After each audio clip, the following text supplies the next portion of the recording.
J'aimerais que tu salues le voisin, s'il te plaît. C'est toujours bon de saluer le voisin qui est à côté de toi. Alléluia. Peut-être tu peux te lever, chercher quelqu'un que tu n'as pas vu le week-end passé et le saluer. C'est toujours bon de se saluer. On ne peut pas écouter la parole de Dieu en murmurant, en voyant quelqu'un qui t'énerve. Si tu étais fâché contre un frère ou une sœur, c'est le moment d'aller le saluer et lui dire « Tu m'avais énervé ». Que Dieu soit loué pour la joie.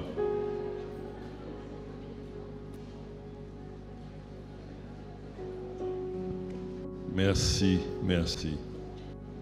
Dieu soit loué. Alléluia.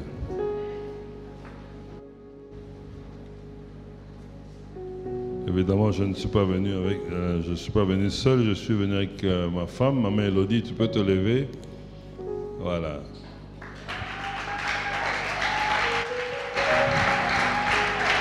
Merci.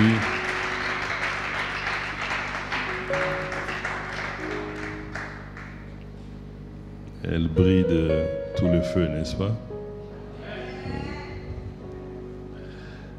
Allez, aujourd'hui, j'aimerais parler de l'évangélisation. Mon titre, c'est que l'évangélisation est toujours d'actualité. L'évangélisation est toujours d'actualité. Alléluia. Nous rendons grâce à Dieu pour la chorale. Quand j'appelais le pasteur, j'étais dans mon bureau en Amérique et je l'appelle pour dire « Lève-toi ». Commence l'assemblée. Et il me demandait, mais il va commencer comment? Je dis, maman Sarah est là et les enfants sont là, les enfants vont jouer à la musique. Et il dit, mais ils n'ont jamais joué à la musique. Je dis, mais le Seigneur va miraculeusement les douer pour faire cela. Et aujourd'hui, on vient, on danse et ces enfants n'ont jamais été, entre guillemets, à l'école de musique. Alléluia. Ça veut dire que tu n'as pas besoin de l'école biblique aussi pour évangéliser autour de toi. Alléluia. Je disais, tu n'as pas besoin d'aller à l'école biblique pour évangéliser.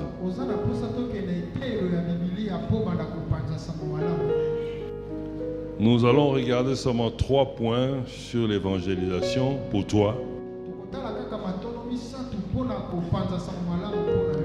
Nous allons lire quelques versets. J'aimerais que tu écrives cela et vous écrivez cela et vous pourrez relire à la maison.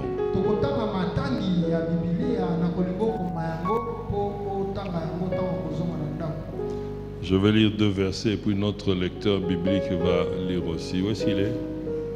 Vous avez un micro? Il ne faut pas attendre pour commencer à monter, descendre, monter, descendre. Prenez votre chaise, mettez-vous là, comme ça, quand il s'agit de lire, vous pouvez lire facilement. Alléluia. Alors, notre texte principal se trouve dans Matthieu 28, versets 19 à 20. Je veux le lire. Si vous avez ce texte-là maintenant, Matthieu 28, nous allons lire versets 19 à 20. Là, c'est Jésus qui parle directement à ses disciples. Allez, faites de toutes les nations des disciples, baptisez-les au nom du Père, du Fils et du Saint-Esprit, et enseignez-leur à garder tout ce que je vous ai prescrit. Et voici, je suis avec vous tous les jours jusqu'à la fin du monde. Alléluia. Nous pouvons nous asseoir, que Dieu soit loué. Ce passage, pour ceux qui font la théologie, on appelle ça la grande commission.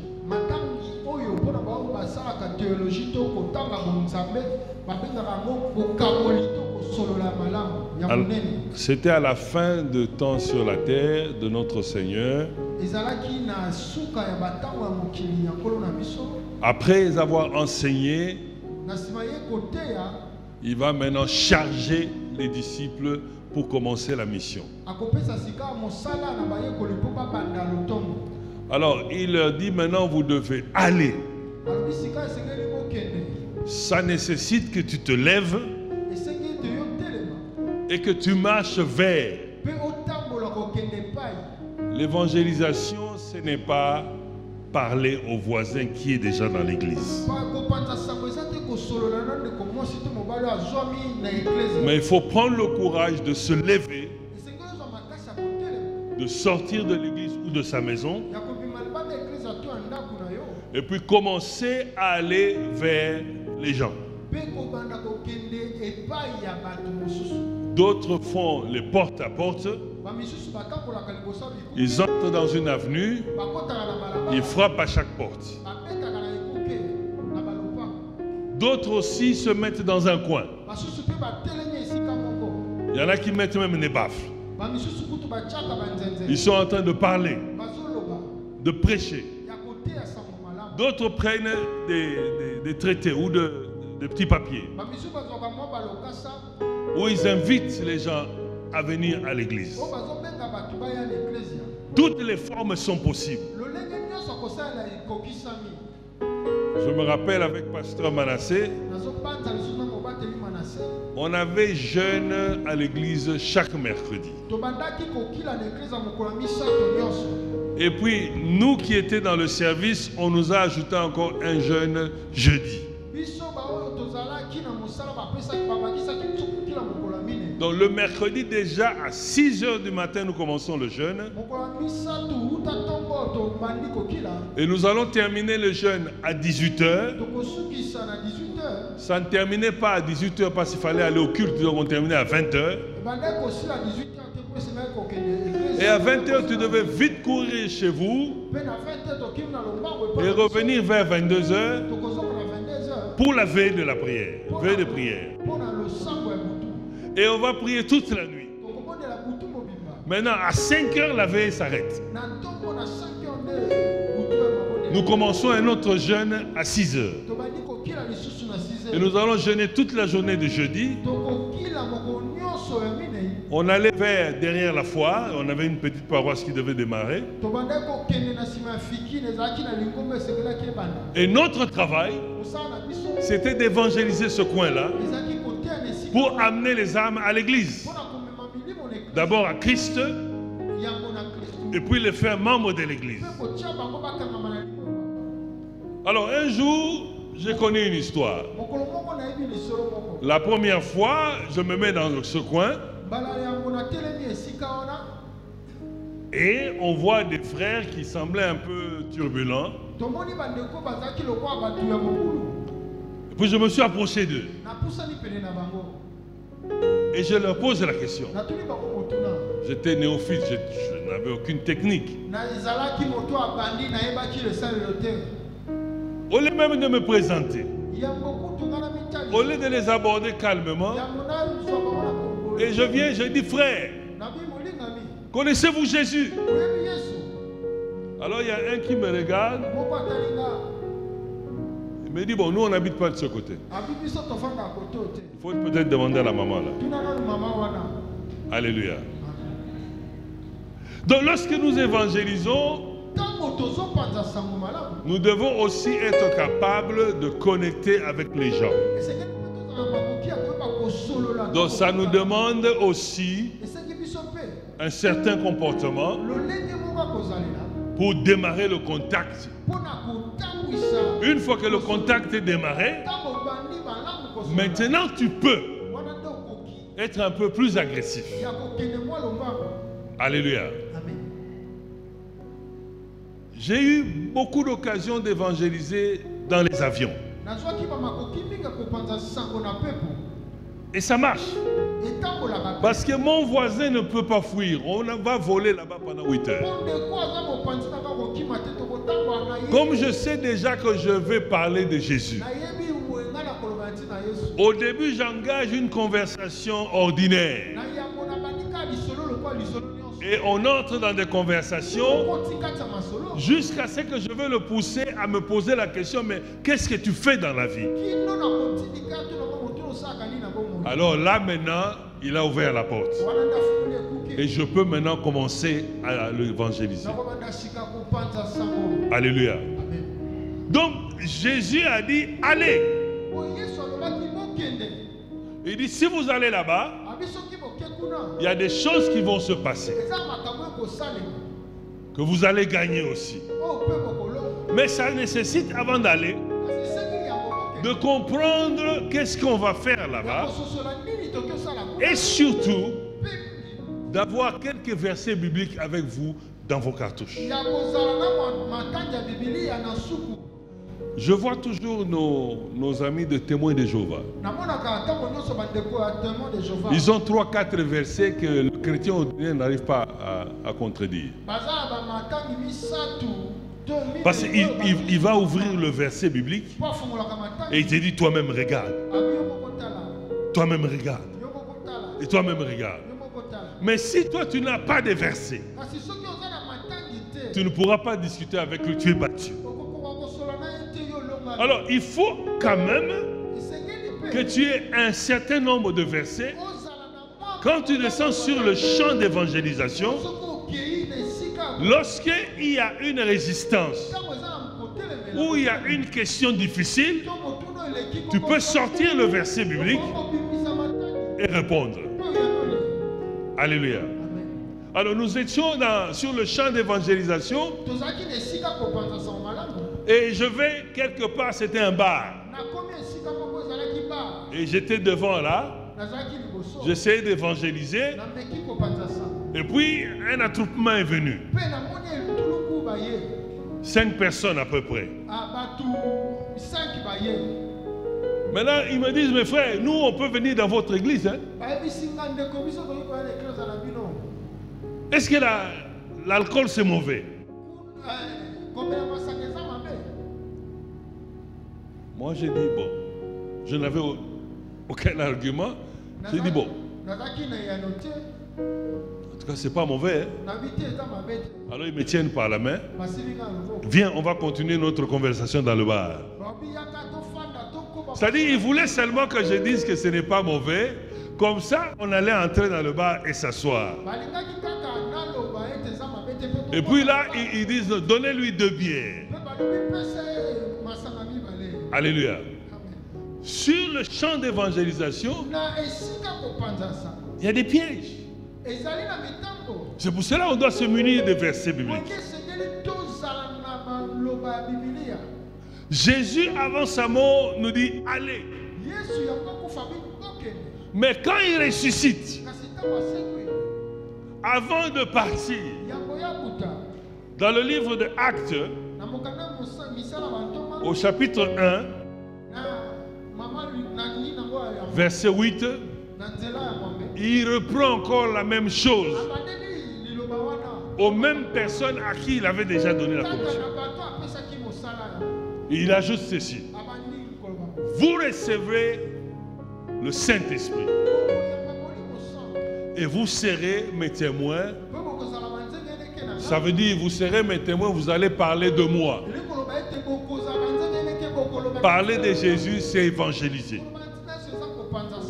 Alléluia.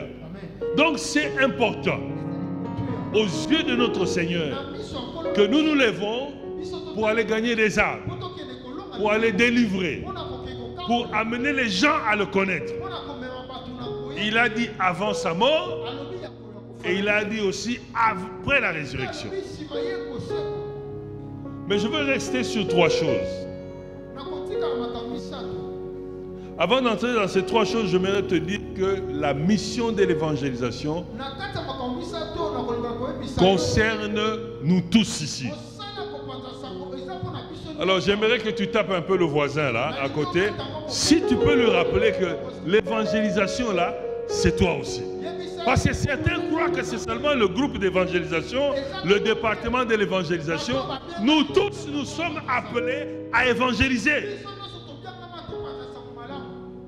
Alléluia. Amen.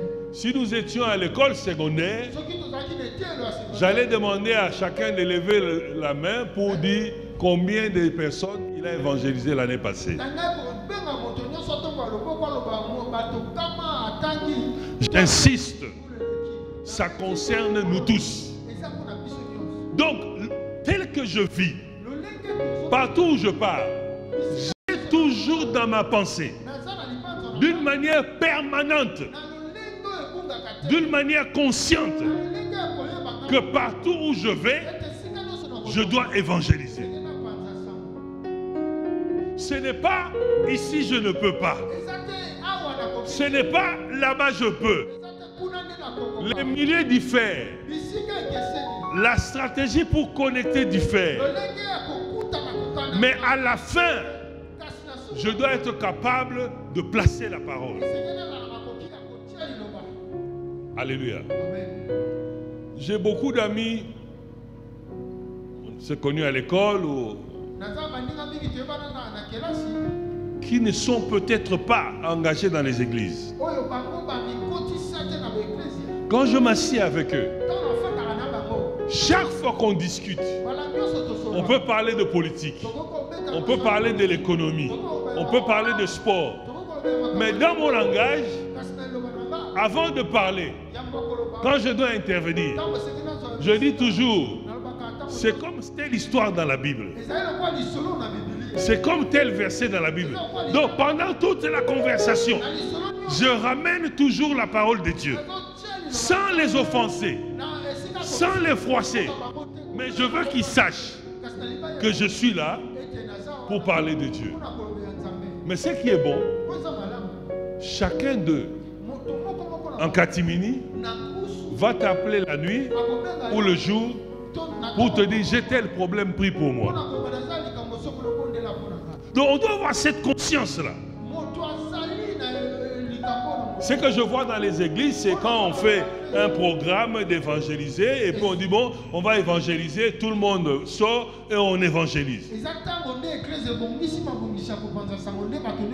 Et si cette période de programme là est finie, tout est fini. Et pourtant, c'est une commission de tous les jours.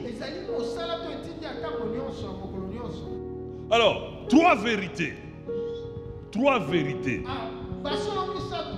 sur l'évangélisation. Actes chapitre 8.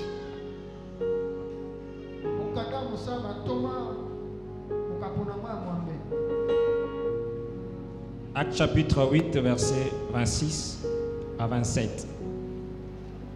Un ange du Seigneur adressa la parole à Philippe. Lève-toi et va du côté du midi sur le chemin qui descend de Jérusalem à Gaza, celui qui est désert. Il s'éleva et partit. Et voici un Éthiopien, un eunuque, haut fonctionnaire des Candace, reine d'Éthiopie, et les surintendants de tous ces trésors étaient venus à Jérusalem pour adorer. Et ils sont retournés assis sur son char en lisant les prophètes Ésaïe. L'Esprit dit à Philippe, avance et rejoins ces chars. Philippe accourut et entendit l'Éthiopien qui lisait les prophètes Ésaïe. Il lui dit, comprends-tu ce que tu lis? Il répondit, comment le pourrais-je si quelqu'un ne me guide? Et il invita Philippe. Va au verset 34 et 36 seulement. L'eunuque prit la parole et dit à Philippe, je t'ai pris, de qui les prophètes dit-il cela? De lui-même ou de quelqu'un d'autre? Verset 36. Comme ils continuaient leur chemin, ils arrivèrent à un point d'eau. Et l'eunuque dit, voici de l'eau. Qu'est-ce qui m'empêche d'être baptisé? Amen. Ici, c'est l'histoire du diacre Philippe avec l'eunuque éthiopien. La première vérité ici, c'est que quand vous allez pour l'évangélisation, le Saint-Esprit vous précède. Alléluia. Ce n'est pas toi qui traînes le Saint-Esprit,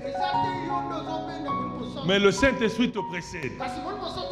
Tout ce qu'on te demande, c'est d'être disposé à faire le travail. Philippe était dans autre chose. Il avait fui la persécution à Jérusalem. L'eunuque éthiopien était dans autre chose. Il était venu en pèlerinage à Jérusalem. Mais le Saint-Esprit était dans l'évangélisation. Il a vu la soif qui est dans telle personne. Il y a beaucoup de gens que Dieu a déjà prédisposés. Ils ont soif. Mais ils attendent seulement que quelqu'un vienne les cueillir et les amener à l'église. Et le nique passé. Mais le Saint-Esprit connaissant, il appelle Philippe. Il dit viens. Pourquoi? Parce que Philippe, en tant que chrétien, est en permanence prêt à aller évangéliser. Donc là, il faut toujours être prêt. On ne peut pas t'appeler comme je suis là. Je peux venir au culte. On me dit que pasteur qui était préparé pour prêcher, il est indisponible. Est-ce que tu peux prêcher? Je ne veux pas leur dire que je dois d'abord rentrer à la maison pour préparer. On doit être conscient qu'à chaque instant, en tant que chrétien, Dieu peut passer par nous et agir. Alors Philippe était dans autre chose. Et le Saint-Esprit lui dit, laisse ce que tu fais. Viens maintenant. Prends tel chemin. Tu verras telle personne. Et cette personne-là va rencontrer Philippe. Il lisait le livre d'Ésaïe. Et il ne comprenait pas. Maintenant, Philippe l'a expliqué le livre d'Ésaïe. Il dit qu'on avait pris un enfant, un agneau. Et maintenant, il a commencé à comprendre. C'était la prophétie sur Jésus. Et maintenant, Philippe lui explique. Les Jésus, comme tu lis là, ça c'était avant. Il vient d'arriver. Et il est mort. Il est ressuscité. Maintenant là, si tu l'acceptes dans ton cœur, ta vie va changer et tu vas t'aligner dans ses enseignements. Alors le livre dit, mais quelle est la condition? Il dit, il n'y a pas de condition. Tu ouvres ton cœur, mais accepte le baptême. Et le livre dit, mais je vois de l'eau là-bas. Qu'est-ce qu'on va encore entendre? Alléluia. Philippe n'avait pas prévu cela. Mais c'est le Saint-Esprit qui a prévu. Et le Saint-Esprit prévoit aussi des occasions pour nous. Des opportunités pour nous. En toutes circonstances. Nous ne pouvons pas être des chrétiens et passer toute une année.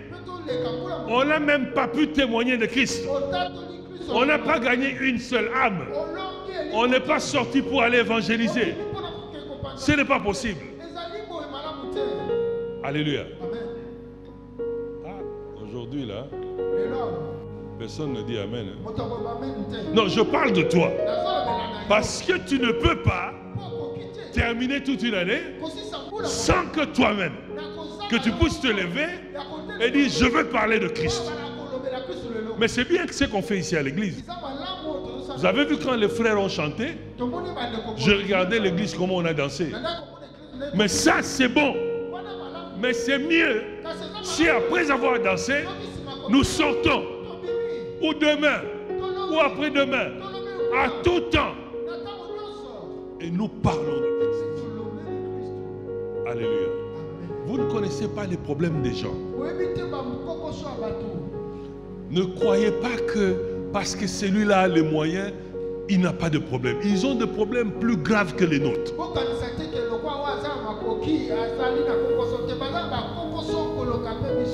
Un jour, je pris mon téléphone. Il y a longtemps. Il y a un ami qui était autorité ici. Et je l'appelle. J'ai dit, mon frère, que Dieu te bénisse. J'ai pensé à toi ce matin. Que tu aies la paix. Il m'a dit, tu ne sais pas ce que tu viens de faire. Je n'ai pas pu dormir toute la nuit. Prie pour moi. Et j'ai prié. Et j'ai profité pour lui donner un verset biblique. Je dis, lis ce verset biblique. Comme ça, tu m'appelleras après. Et puis un jour, il m'a appelé. On a parlé de ce verset.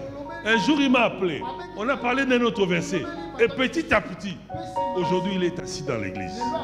Alléluia. Ce n'est pas un problème d'avoir le résultat directement.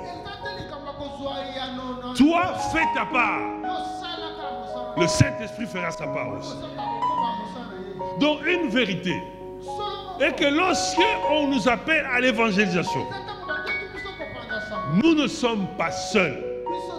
Nous sommes avec le Saint-Esprit. Alors, si je suis avec le Saint-Esprit, pourquoi je dois avoir peur de parler de Christ? Je ne peux pas.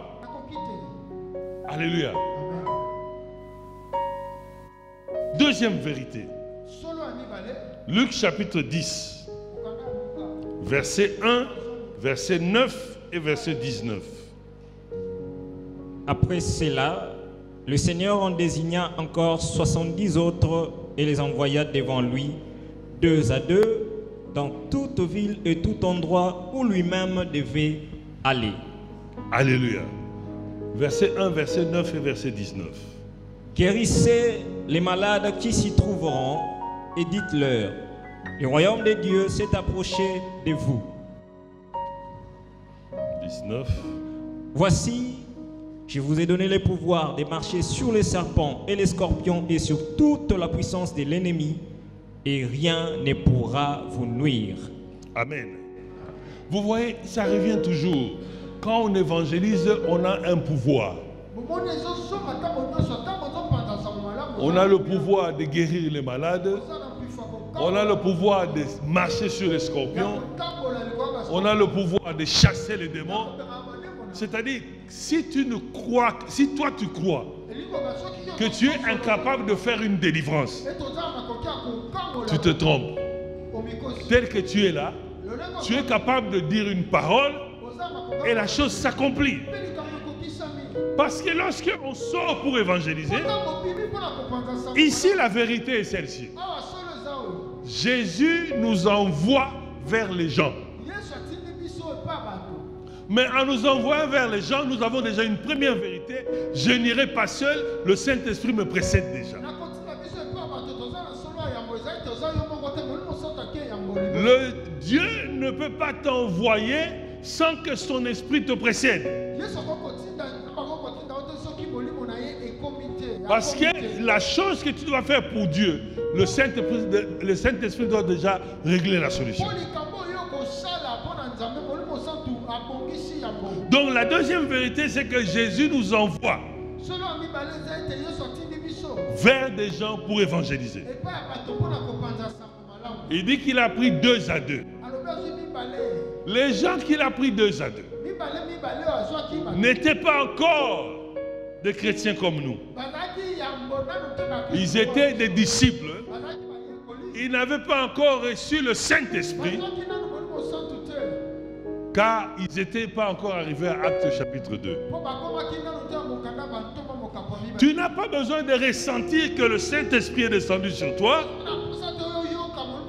Tu n'as pas besoin de ressentir que tu parles en langue. Tu n'as pas besoin de ressentir de trembler pour dire que je suis capable d'évangéliser. Tel que tu es là, tu ne ressens rien. Mais Dieu est dans toi. Et le Saint-Esprit est devant toi. Tu n'as qu'à sortir et aller parler. On n'a pas besoin de beaucoup de sentiments là. Deux fois, nous faisons des retraites pour que tu te reviennes à la réalité. Mais nous pouvons aussi, même après ce culte, sortir et évangéliser. Sans doute. Parce que nous savons que c'est une mission de Dieu. Alléluia. Le Seigneur nous envoie. Le Seigneur t'envoie toi. Certains feront de porte à porte. D'autres même dans le taxi. Vous savez, il y a tellement d'opportunités pour évangéliser.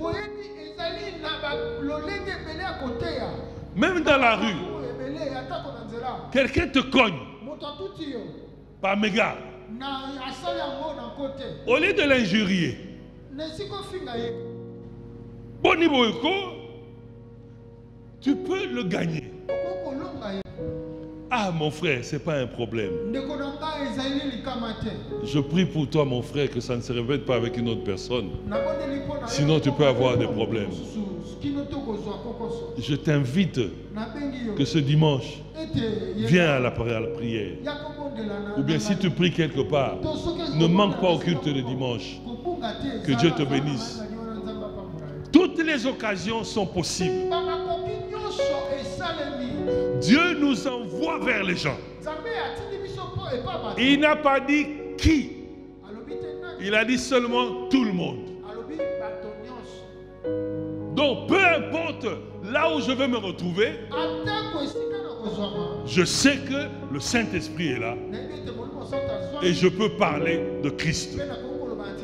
Mais il faut que j'ai aussi la manière de parler. Je ne veux pas commencer à brutaliser les gens et à condamner les gens. Parce que beaucoup de chrétiens croient que ceux qui ne prient pas dans notre église ne sont pas avec nous. Même celui qui est en train de tituber ivre dans la rue, il a besoin de Christ. Vous savez ce que l'alcool fait? Quand les gens s'enivrent, ça ne résout pas les problèmes. Mais ça te fait oublier seulement le problème. Et puis quand tu reviens normal, tout le monde a besoin de Christ. Tout le monde a besoin de Dieu. Donc quand Dieu nous envoie, c'est-à-dire quand on dit Dieu nous envoie, ce n'est pas que pasteur Manassé s'élève ici et dit non, nous allons évangéliser. Non.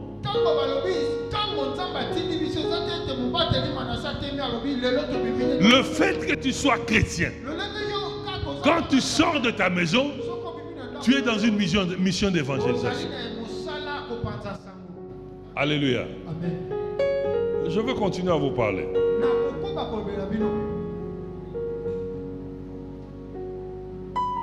En sortant de l'église ici, pasteur, vous voyez tous nos frères et sœurs ici qui mettent dans leur tête qui sont en mission d'évangélisation. Certains dans leur parcelle, certains au milieu de travail, certains là où ils vendent, au marché, dans les boutiques. En tout temps, nous sommes en évangélisation. Troisième et dernière vérité. Actes chapitre 10, versets 4, 5, 6. Actes chapitre 10, versets 4, 5, 6. Il fixa le regard sur lui et saisi de crainte, il lui dit: Qu'y a-t-il, Seigneur? Et l'ange lui dit: Tes prières et tes aumônes sont montées en guise de souvenir devant Dieu. Envoie maintenant des hommes à Jaffa et fais venir un certain Simon surnommé Pierre. Il est logé chez un certain Simon corroyeur dont la maison est au bord de la mer. Amen. Amen. Simon Pierre, c'était le serviteur de Dieu. C'est comme toi et moi. Il est assis chez lui. Mais Dieu envoie quelqu'un vers lui pour que Simon les évangélise. Vous comprenez? À un moment donné, c'est nous que Dieu envoie vers les gens, mais il y a aussi des gens que Dieu envoie vers nous.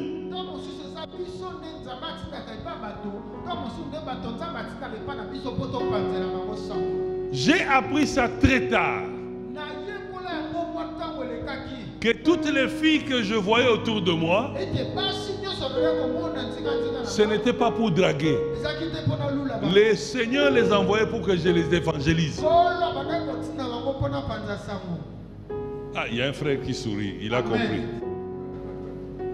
Est-ce qu'il y a des jeunes frères? S'ils levaient les mains là. Les jeunes, les hommes, c'est jusqu'à 77 ans, hein, si tu es jeune. Alléluia. Ça veut dire ceci. Toi, homme, Toute femme qui vient vers toi, quelle que soit sa gentillesse, quelle que soit ses faiblesses, Dieu ne l'a pas envoyé pour que tu abuses d'elle. Mais Dieu l'a envoyé pour que tu l'évangélises. Alléluia. Bon, je tourne ça vers les sœurs. Toi, sœur, tout homme qui vient avec des choses vers toi, il ne se connaît pas. Au contraire, certains, Dieu les a envoyés vers vous pour les gagner à Christ. D'ailleurs, pour les sœurs, c'est très facile. Dès qu'un homme commence à te déranger, il commence à dire des phrases qui n'est pas correctes, tu lui dis, ah, je suis très intéressé. Viens avec moi dimanche à l'église. Je veux te présenter à mon pasteur. L'affaire est finie. Et quand elle arrive, tu souffles déjà au pasteur et au protocole. Je veux avoir un invité. Mettez-le vraiment devant là. Quand il, devant le pasteur. Comme ça, à la fin du culte, tu le présentes au pasteur. Pasteur, voici ce monsieur. Il a dit qu'il va m'acheter une voiture, une maison. Priez pour lui. S'il est vrai, il reviendra. Mais je suis sûr, les 3/4 vont disparaître. Ici, Pierre est chez lui. Il venait de jeûner et il attendait qu'on prépare la nourriture pour qu'il mange. Mais de l'autre côté, un jour avant, on parle à quelqu'un. On lui dit, va chez Pierre, va le prendre pour qu'il vienne dans votre maison. Comme ça, maintenant, il va vous parler de Christ. Alléluia. Donc, tel que nous sommes là, Dieu fait de son mieux pour pousser les gens vers nous. Parce que nous, on n'arrive pas à nous lever. Lui, il commence à pousser les gens vers nous pour qu'on les gagne à Christ. Mais soyons sincères. Beaucoup de gens que Christ nous a envoyés, nous n'avons pas pu les gagner parce que nous étions distraits. Alléluia. Nous devons évangéliser. Ouais. Il n'y a pas moyen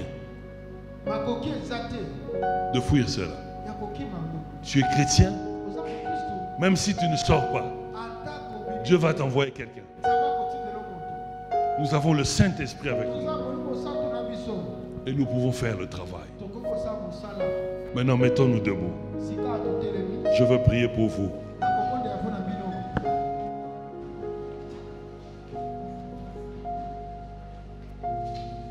Je veux prier pour vous.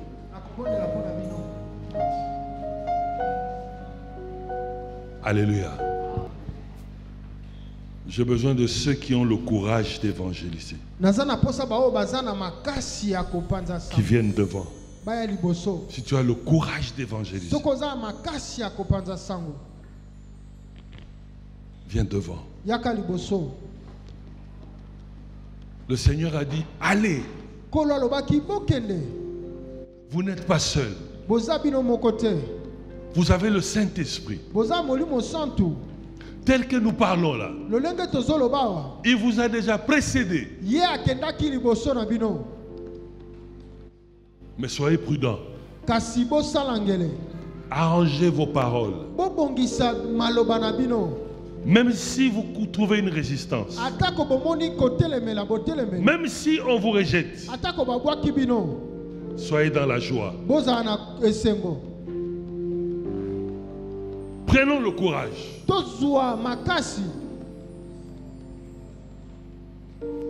Nous allons prier. Père, merci pour tes enfants. Je prie, Éternel, que ton esprit puisse les précéder. Et qu'Éternel, tu les remplisses de ta parole. Quand ils vont ouvrir la bouche, que la parole puisse se couler. Et s'ils rencontrent des obstacles, que ce soit la flamme de feu qui sorte de leur bouche. Équipe-les à être prêts à passer à la délivrance, à briser les chaînes, à marcher sur les serpents et les scorpions. Mais surtout, Yahweh, couvre-les dans ton sang et qu'aucune flèche de l'ennemi ne puisse les atteindre. Qui marchent dans la victoire, qui marchent dans la gloire et qui témoignent qu'un jour, je me suis levé pour Christ, pour évangéliser, et le Seigneur a permis que sur mon chemin, une personne, 2 personnes, 3 personnes, plusieurs personnes ont été amenées à Christ. Ils ont accepté Christ comme Seigneur et Sauveur. Munissez-vous des versets bibliques. Soyez prudents comme les colombes, mais déterminés comme le lion. Et à tous égards, proclamez la parole de Dieu, proclamez le nom de Jésus-Christ. Et la victoire est pour toujours, jusqu'à la fin des temps, du côté de notre Dieu. Au nom de Jésus-Christ, j'ai prié pour vous. Amen. Amen. Que Dieu vous bénisse. Nous